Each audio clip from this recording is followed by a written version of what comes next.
Bismillah, alhamdulillah, wassalatu wassalamu ala rasulillah wa ala alihi wa man walah. Asyhadu an la ilaha illallah wa asyhadu anna muhammadan abduhu wa rasuluh. Ikhwan, akhwat, Bapak Ibu yang semoga Allah muliakan, kita lanjutkan kembali pembahasan kita ya, insyaallah. Hari ini kita akan membahas bab tentang sholatul Jumu'ah. Kan tetapi sebelumnya di situ ada slide ya di muqarrar atau di kitabnya. Ini ada tulisan ya di sini ma anwa'us sholawat ya, sebelum kita membahas bab tentang sholat Jumat ini ada dulu sedikit rinciannya. Ma anwa'us sholawat, ma ini apakah anwa jenis-jenis as-sholawat ya, sholat bi'tibari hukmiha, bi'tibar bila bisa ditinjau lah ya, ditinjau dari hukumnya. Jadi ini sebuah pertanyaan ya, sebuah pertanyaan. Jadi jenis apa saja, ini begitu ya nerjemahinnya kalau bahasa Arab. Jenis apa saja, jenis sholat apa saja, jenis sholat apa saja ya, bi'tibari hukmiha, yang ditinjau dari hukumnya. Jadi hukumnya apa saja? Jadi hukumnya ada yang wajib, ada yang sunnah dan lain sebagainya. Tapi di sini ada titik-titik. Ini ada as-sholawatul khamsu, sholat al-khams, 5 waktu. Jadi sholat yang 5 waktu. Kemudian ada sholat al-jum'ah, sholat Jumat. Nah ini apa hukumnya? Di sini adalah fardu ainin ya, fardu ain. Jadi fardu ain wajib bagi setiap individu. Jadi tidak ada tawar menawar, seluruhnya adalah wajib ya, kecuali nanti sholat Jumat ini adalah tertentu ya, ainnya tertentu, jadi individunya tertentu sesuai dengan syarat-syarat yang nanti kita akan bahas ya. Namun secara garis besar ya, sebagai seorang laki-laki ya, ini wajib sholat Jumat, wajib sholat 5 waktu, begitu ya. Ini namanya fardu ain, fardu ain. Kemudian yang kedua di sini titik-titik lagi. Nah, di sini ada sholat al-id, sholat id, kemudian sholat al-janazah. Ini memang ulama khilaf ya hukumnya. Namun menurut mazhab Hambali, sholat id dan sholat janazah adalah hukumnya ya fardu kifayah. Jadi fardu kifayah. Jadi fardu kifayah adalah kewajiban tersebut gugur ketika ada yang melakukan kewajiban tersebut ya, oleh pelaku atau oleh orang yang lain yang melaksanakannya, begitu ya. Nah, kalau misalnya dalam sholat id ya, dalam mazhab Hambali harus 40 orang. Jadi kalau misalnya belum 40 orang ya, maka kita terkena kewajiban untuk sholat id ya, karena sholat id baru gugur ketika mencapai 40 orang. Ini menurut pendapat mazhab Hambali. 40 orang ini nanti kita akan coba bahas ya, insyaallah ya, sedikitnya bagaimana khilaf perbedaan ulama di kalangan mazhab tentang 40 orang ini. Insyaallah nanti kita bahas ya. Kemudian sholat jenazah ini gugur ketika sudah ada orang yang melaksanakan sholat jenazah tersebut ya. Namun hukum awalnya adalah fardu kifayah menurut mazhab Hambali, walaupun ada yang mengatakan ini hukumnya adalah sunnah ya, sunnah muakkadah. Di dalam mazhab ini adalah fardu kifayah ya. Kemudian selanjutnya ini di antaranya yaitu rawatib, sholat rawatib, kemudian sholat duha, kemudian sholat tahiyatul masjid, sholat apalagi witir. Apa ini? Ini adalah sholat an-nawafil atau sholat sunnah an-nawafil. Jadi sholat sunnah ini, sholat sunnah. Itu diantaranya rawatib, duha, tahiyatul masjid dan lain sebagainya. Kemudian ini yang terakhir as-sholatu fi waqtin nahyi. Sholat ya, ini sholat fi waqtin nahyi, waktu ya, pada saat atau di waktu an-nahyi, terlarang. Waktu terlarang ini secara garis besar ada 3 ya. Ketika terbit matahari. Kemudian yang kedua, ketika matahari tepat di atas kepala ya, tepat di atas kepala. Walaupun nanti ada pengecualian ya. Salah satunya adalah di dalam sholat Jumat. Nah, ini boleh sholat 2 rakaat terus menunggu khotib ya, di dalam masjid. Ini boleh walaupun matahari di saat itu sedang ada di atas kepala kita. Juga misalnya sholat 2 rakaat di belakang makam Ibrahim setelah tawaf. Nah, ini boleh walaupun dalam keadaan matahari berada di atas, tepat di atas kepala kita dan lain sebagainya ya. Nah, yang ketiga ini adalah sholat terbenam, ketika waktu terbenam matahari.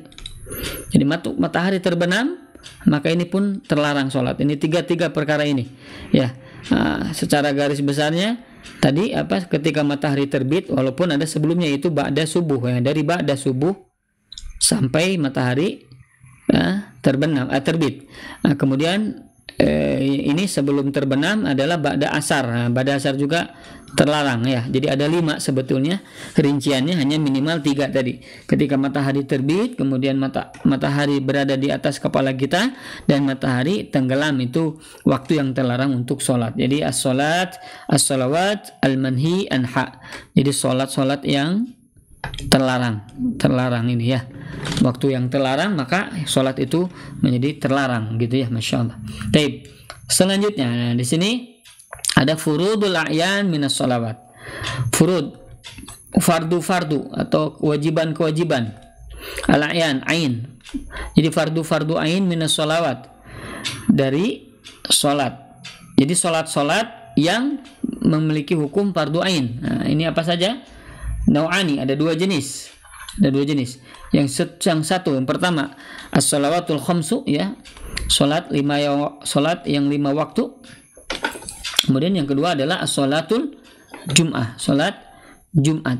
Ini fardu ain ya, khususnya bagi laki-laki, orang yang merdeka dan lain sebagainya. Insyaallah nanti kita bahas bab syarat tentang salat Jumat ini ya, insyaallah. Kemudian di sini ada ini nih, Hawil ini cobalah gitu ya. An tatadzakkar al-furuq, engkau mengingat al-furuq, perbedaan. Baina sholatil jum'ah, baina di antara salat Jumat ya, ini salat Jumat, wa sholatu zuhur, dan salat zuhur, wa tadauha, dan engkau meletakkannya, menyimpannya, menuliskannya, boleh menuliskannya atau meletakkannya, fil jadwal a'la, di tabel a'lahu, yang ada di atas ya, di tabel di atas ya, maksudnya di sini ya. Nah, ini jadi ini apa bedanya zuhur dan Jumat. Nah, ini ada beberapa perbedaan sholat zuhur dan sholat Jumat ya. Menurut mazhab Hambali, yang pertama sholat zuhur adalah 4 rakaat dari sisi jumlah rakaat. Kalau sholat Jumat 2 rakaat kan gitu ya, dari sisi rakaat ya. Kemudian yang kedua dari sisi apa? Kira-kira al-wajib. Nah, orang yang wajibnya zuhur itu seluruh orang, wanita, perempuan, wanita, laki-laki, orang merdeka, orang sakit, musafir, mau mukim, orang sehat dan lain sebagainya. Ini seluruhnya wajib. Sementara sholat Jumat ini ya, wajibnya adalah ar-rijal atau laki-laki ya. Kemudian apa lagi? Al-hur itu orang merdeka. Kemudian orang yang mukim, bukan mukim ya, mustautin itu orang yang memiliki warga negara, kewarganegaraan di satu tempat begitu ya. Kemudian lagi misalnya ini ya, rojul, orang merdeka dan mukim ya. Sementara zuhur ini seluruh orang begitu ya. Kemudian apa lagi bedanya? Bedanya adalah ada khutbah. Di sini tidak ada. Di sini ada khutbah gitu ya. Di sini ada khutbah. Kalau di zuhur tidak ada. Kemudian dari sisi al-waqt, dari sisi al-waktu, di dalam mazhab ya, waktunya zuhur itu adalah zawal, tergelincir matahari, seperti yang pernah kita bahas ya, tergelincir matahari. Sementara Jumat itu waktunya min irtifa'i syams. Jadi ketika matahari meninggi, maka ini boleh melaksanakan Jumat sah. Nah, ini memang mufradatul Hanabilah. Mufradat, jadi di antara mazhab 4 mazhab hanya mazhab Hambali saja yang mengatakan sah sholat Jumat ketika matahari meninggi ya, sebelum zawal kemudian sholat Jumat, maka sah. Nah, berbeda dengan tiga mazhab lainnya harus zawal, walaupun sholat Jumat tetap harus dalam keadaan zawal atau matahari sudah tergelincir seperti itu ya. Nah, kemudian selanjutnya lagi misalnya untuk orang yang mutaakhir, orang yang terlambat dalam sholat zuhur, maka sempurnakan zuhurnya gitu ya. Tapi kalau dalam sholat Jumat, jikalau dia masuk saf ketika rakaat kedua dan setelah ruku, rakaat kedua setelah ruku, misalnya ketika sujud atau ketika tahiyat akhir, maka dia gugur sholat Jumatnya. Jadi dia laksanakan sholat zuhur, begitu ya. Jadi ini memang kalau sholat Jumat kita ketinggalan ya, dalam 2 rakaat itu ketinggalan ya, maka kita wajib sholat zuhur, bukan sholat Jumat ya. Jadi 4 rakaat kita sempurnakan 4 rakaat ya, wallahu a'lam, begitu menurut para ulama. Nah, kemudian contoh lagi misalnya ini zuhur itu bisa dijama, jumi'ah atau tujma ya, boleh. Jadi bisa dijama. Tapi dalam mazhab Hanbali sholat Jumat tidak bisa dijama dengan asar. Nah, kalau zuhur bisa dijama dengan asar, tapi kalau sholat Jumat tidak bisa dijama dengan asar. Nah, ini menurut pendapat mazhab Hambali ya. Walaupun ulama yang lain ya mengatakan boleh menjama antara Jumat dengan asar. Nah, insya Allah mungkin nanti kita akan coba bahas ya, insya Allah. Baik, ikhwatilah yang semoga Allah muliakan. Nah, inilah perbedaan antara sholat zuhur dan sholat Jumat ya. Nah, sehingga mengatakan bahwa di dalam perbedaan ini maka hukumnya pun berbeda ya. Di antaranya ya salah satunya ini tidak boleh dijama ya, karena memang sholat Jumat ini beda dengan sholat zuhur. Ini menurut mazhab Hanbaliyah. Walaupun sekali lagi dalam bab menjama ini ulama lain ada yang mengatakan boleh menjama dengan sholat asar ya. Allahu a'lam, demikian. Nah, kemudian salah satunya perbedaan yang mencolok juga di antara mazhab ya, yaitu 40 orang. Nah, kalau zuhur ini bisa 1 orang juga kan? Bisa 1 orang. Berjamaah wajib bagi laki-laki ya. Tapi kalaupun tidak ada maka boleh 1 orang munfarid sah salatnya. Tapi kalau Jumat dalam mazhab Hambali harus 40 orang. Harus 40 orang. Dan 40 orang pun ini harus dari ahli kampung tersebut, ahli kampung atau ahli negerinya gitu. Ini 40 orang. Nah, ini memang ulama khilaf ya, berbeda pendapat dalam bab ini ya. Tapi ini saya coba jelaskan saja, tidak apa-apa ya, agar antum dan kita semua paham. Nah, di sini ada sebuah hadis ya. Kenapa 40 orang kan begitu ya, 40 orang, dan bagaimana perbedaan pendapat ini ya. Mohon maaf saya bahas ya, sekali lagi saya mohon maaf ini dibahas agar antum juga bisa lebih paham insyaallah. Ini ada sebuah hadis ya, riwayat Abu Daud, riwayat Imam Abu Daud ya, dan dihasankan oleh Syekh Al-Albani. Jadi hadis ini dihasankan oleh Al-Albani. Nah, ini dari Abdurrahman bin Ka'ab bin Malik. Jadi ini dari Abdurrahman, putranya Ka'ab bin Malik. Jadi Ka'ab bin Malik putranya yaitu Abdurrahman. Wa kana qaida abihi.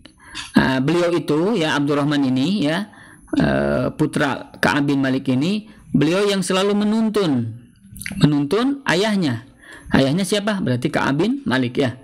Ba'da ma dhahaba basuruhu, setelah dhahaba basuru, penglihatannya lenyap, maksudnya itu buta ya, penglihatannya menjadi buta, maka dituntun oleh putranya Abdurrahman. Kemudian ya ini abihi Ka'ab bin Malik. Jadi setelah matanya atau penglihatan Ka'ab bin Malik itu telah lenyap atau telah menjadi buta ya. Kemudian anahu kana idza sami'an nidaa yaumal jumu'ati, bahwasanya beliau ya, bahwasanya Ka'ab bin Malik ini, ayahnya ini, kana idza sami'an nida, beliau itu idza sami'an nida, apabila beliau mendengar, ini sami'a mendengar, an-nida ini azan ya, panggilan azan maksudnya, yaumal jumu'ah, pada hari Jumat. Jadi ketika Ka'ab bin Malik ini, ketika diantar oleh siapa? Abdurrahman, atau ketika setiap mendengar azan Jumat ya, berkumandang begitu, tarahama li As'ad bin Zurarah, beliau itu tarahama, meminta rahmat, berdoa, meminta kepada Allah merahmati, agar Allah merahmati li As'ad ibn Zurarah, ya, merahmati As'ad bin Zurarah. As'ad bin Zurarah. Jadi Ka'ab bin Malik berdoa kepada Allah agar Allah merahmati Sa'ad bin Zurarah. Kemudian faqultu lahu, maka aku bertanya kepadanya. Berarti aku itu siapa? Abdurrahman, putranya ya. Bertanya kepadanya, kepada Ka'ab bin Malik, idza sami'tan nida tarahamta li As'ad bin Zurarah. Wahai ayah, idza sami'tan nida, ketika engkau mendengar panggilan, mendengar azan Jumat ya maksudnya, tarahamta li As'ad bin Zurarah, engkau meminta rahmat, meminta doa, meminta agar merahmati As'ad bin Zurarah. As'ad bin Zurarah, siapa beliau begitu ya? Siapakah beliau? Kenapa atau ayah melakukan begitu? Bertanya anaknya Abdurrahman kepada Ka'ab bin Malik. Maka ayahnya menjawab, li'annahu awwalu man jamma'a bina fi hazmin nabiti min harrati bani bayadah. Li'annahu awwalu man jamma'a, karena dialah, yaitu siapa? As'ad bin Zurarah, itulah kata Ka'ab bin Malik, awal, mula, pertama kali orang yang mengumpulkan kita maksudnya yang pertama kali mengimami sholat Jumat ya, menyuruh untuk mengumpulkan kita seluruhnya untuk melaksanakan sholat Jumat, untuk selalu melaksanakan sholat Jumat. Fi hazmin nabit, di hazmin nabit, ini sebuah nama ya, namanya di hazmin nabit, min harrati bani bayadah, dari perkampungan Bani Bayadah. Jadi hazmin nabit ini ada di kampung Bani Bayadah. Fi Naqi', yaitu di daerah Naqi', yuqalu lahu Naqi'ul Khadamat, ya, di mana daerah itu disebut dengan Naqi'ul Khadamat, disebut dengan Naqi'ul Khadamat. Maka kemudian fakultu, kemudian aku bertanya, ini Abdurrahman lagi berkata, aku bertanya lagi ya, Abdurrahman kepada ayahnya, kam antum yauma idzin, berapa kalian pada saat itu, maksudnya pada saat itu ketika disuruh untuk berkumpul dan melaksanakan sholat Jumat. Qala arba'un, maka Ka'ab bin Malik mengatakan arba'un, 40. Ini 40 begitu ya. Nah, kemudian yang kedua ada sebuah hadis, madatis sunnatu, telah berlalu, maksudnya telah ada di dalam sunnah ya, di dalam hadis, dalam sunnah Nabi SAW, anna fi kulli arba'in, bahwasanya pada setiap arba'in 40 orang maksudnya, fama fauqaha, dan lebih, jadi kalau 40 orang atau lebih, Jum'atun, nah maka wajib Jumat, wajib apa? Sholat Jumat, ada sholat Jumat. Nah ini hadisnya riwayat Al-Imam Al-Baihaqi, riwayat Al-Imam Baihaqi, akan tetapi do'afahu Al-Albani, ini hadisnya dido'ifkan oleh Asy-Syaikh Al-Albani. Dan begitupun Ibnu Hajar Al-Asqalani ya, di kata beliau fihi Abdul Aziz, di dalamnya ada Abdul Aziz, yaitu seorang rawi namanya Abdul Aziz, berkata qala Ahmad, Al-Imam Ahmad berkata tentang Abdul Aziz ini, yang rawi ini, idrib ala ahadisihi, idrib, pukul, maksudnya matu apa, lemparkan, buang, jangan dipakai, ala ahadisi, hadis-hadisnya, jadi hadis-hadisnya jangan dipakai, jangan dibuang, apa, jangan digunakan, begitu kata Al-Imam Ahmad. Fa innaha kadzibun au madu'ah, fa innaha, sesungguhnya hadis-hadis itu, kadzib adalah dusta, jadi atau maudu'ah atau palsu. Hadis-hadis yang diriwayatkan oleh Abdul Aziz adalah apa, bohong dan palsu, demikian. Nah, dari dua hadis ini ya, dan banyak sebetulnya hadis-hadis yang lain ya tentang 40 orang. Nah, yang 40 orang ini ya, bahwasanya Imam Ahmad bin Hambal dan pengikut madhab Hanabilah mengatakan bahwa syarat minimal Jumat itu harus 40 orang. Harus berapa? 40 orang. Kalau tidak 40 orang, maka tidak sah sholat Jumatnya. Seperti itu. Ya, begitu. Akan tetapi ada ulama lain yang berbeda pendapat. Ya, diantaranya Al-Imam Malik. Al-Imam Malik mengatakan atau Malikiyah mengatakan 12 orang. Kenapa harus 12 orang? Karena ini hadis dari Jabir bin Abdullah ya. Karena pada saat itu ya Nabi Shallallahu Alaihi Wasallam sedang berkhutbah. Nabi Shallallahu Alaihi Wasallam sedang berkhutbah. Kemudian beliau setelah berkhutbah itu ternyata ada orang yang lewat ya membawa unta dan membawa barang dagangan, bawa barang dagangan. Nah, ketika ada kafilah yang lewat ya unta-unta membawa barang dagangan, maka orang-orang yang sedang sholat Jumat bersama Nabi Shallallahu Alaihi Wasallam mereka pergi menghampiri orang yang sedang berdagang atau orang yang membawa barang dagangan tadi, menghampiri unta-unta itu ya. Maka ini ada dalam surah Al-Jum'ah, surah Jum'ah ya, di dalam hadis yang di dalam ayat yang akhir bahwasanya kata Allah Subhanahu wa taala wa idza ra'au tijaratan aw lahwan faddu ilaiha. Ketika mereka melihat tijarah, perdagangan ya, aw lahwan, sesuatu yang atau sesuatu perkara yang sia-sia, infaddu ilaiha, maka mereka itu berbondong-bondong kepada perkara yang menguntungkan secara dunia itu, kepada perdagangan itu, kepada perkara yang mereka inginkan itu walaupun sia-sia itu. Wataroku kaqaimah, dan mereka meninggalkan engkau dalam keadaan berdiri. Maksudnya berdiri dalam keadaan berkhutbah. Mereka meninggalkan engkau dalam keadaan berdiri, dalam keadaan berkhutbah. Jadi intinya hadis itu ayat ini menceritakan tentang beberapa orang yang meninggalkan Nabi Sallallahu Alaihi Wasallam dalam keadaan